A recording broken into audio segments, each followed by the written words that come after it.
Good evening, sociology class. This is Grant, week 5 discussion. I was very fascinated hearing our lectures this week about the different levels of social stratification, being able to distinguish royalty, peasants, and the levels in between. I can see how that system could be both caste and class,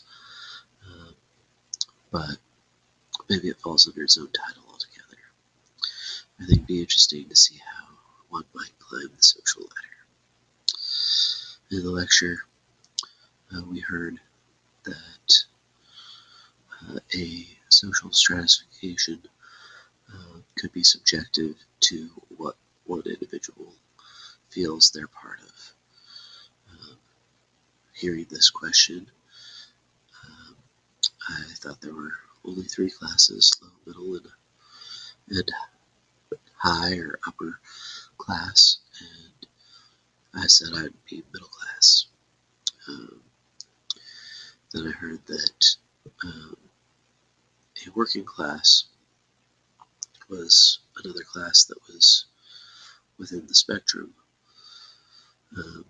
I thought I might fall under that class there. With me working on my bachelor's degree, taking us close to the top, and my precarious, essential working occupation, I have been,